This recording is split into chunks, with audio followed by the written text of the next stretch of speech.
Hi friends पुणी थे स्वागत करुच्छे एक नुआ वीडियो को। तो आपण मैंने थंबनेल देखी जानी सारे तो प्रधानमंत्री आवास योजना पुणी थे लॉन्च हो सारी। तो प्रधानमंत्री आवास योजना रे को मेनू को एवं नुआ मिल कि भाव ता कार्यक्षम हम तानी आज भिडटी। तो संपूर्ण तथ्य जानापी भिडियो कंटिन्यू रुहतु। मुझे जनइबी कौ मैंने पाइबे कौ मैंने एलिजिबल अच्छा पाइबापी। तो चैलेंज रे सर्वप्रथमे आसी चैनल को लाइक करदे एवं भल लगी निहाती भाव सब्सक्राइब करदे एवं पाखरे थिबा बेल आइकन टी दबाई देबे। तबे चलंतु वीडियो को आमे स्टार्ट करिनबा। देखंतु प्रधानमंत्री आवास योजना जोटा कि एबे लॉन्च हो जाछि। तो कौन रही राज्य रे 24 तारिख रु प्रधानमंत्री आवास सर्वे कार्यकारी हेबो। सर्वे नहीं पंचायत राज मंत्री रवि नारायण नायक सूचना देइछंती। ऑफलाइन और ऑनलाइन हिताधिकारी एथिपाई आवेदन करिपारिबे। 24 तारिख रे पोर्टाल रे विधिविध राज्य सरकार लॉन्च करिवे। 1.5 मासरु 2 मास आवास सर्वे कार्यक्रम चलिबो बोली मंत्री कहछंती। तो आउ कोन रहिछि ता भी मु आपण मानकु जणै दउछि। प्रधानमंत्री आवास योजना रे देखंतु आउ कोन रहिछि जो 22 लाख लोकन को शामिल करिवार लक्ष्य रहिछि। समस्त को मिलिबो घर। कौनसी योग्य हिताधिकारी सरकारी आवास रो वंचित हेबे नाही। तेणु प्रधानमंत्री आवास योजनार योग्यता मापदंड को कलह करिसेंती सरकार।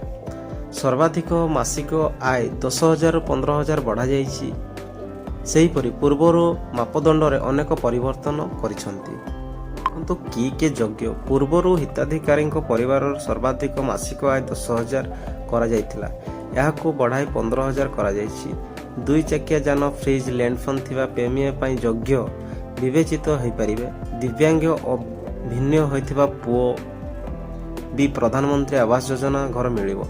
सेहीपरि विधवा और निराश्रय महिला एही योजना मध्य शामिल होई परिबे। सर्वे समय विविध भितरे जदि कौनसी योग्य हिताधिकारी बाद पड़िछंती तेबे सेमानंको राज्य सरकार अंत्योदय गृह योजना घर जगाई देबा को सरकार योजना करिछंती। तो जानि पारले को माने एई पीएम आवास योजना रे हिताधिकारी हेई परिबे को मानंको मिलिबो ता आपण माने जानि पारले। तो आउ कोन रहिछि ता भी मु आपण मानंको जणै दउछि। मोबाइल एप्लिकेशन आवास प्लस माध्यम रे सानी सर्वे करी बाद पड़िथिबा योग्य हिताधिकारी को चिन्हट करने को कहा जायछि। एही प्रक्रिया मार्च 31 तारिख पर्यंत राज्यव्यापी जारी रहिबो। संशोधित शर्तावली आधार रे सानी सर्वे रे जेभଳି कौनसी योग्य हिताधिकारी बाद न पड़िबे ताहा सुनिश्चित करने को कहा जायछि।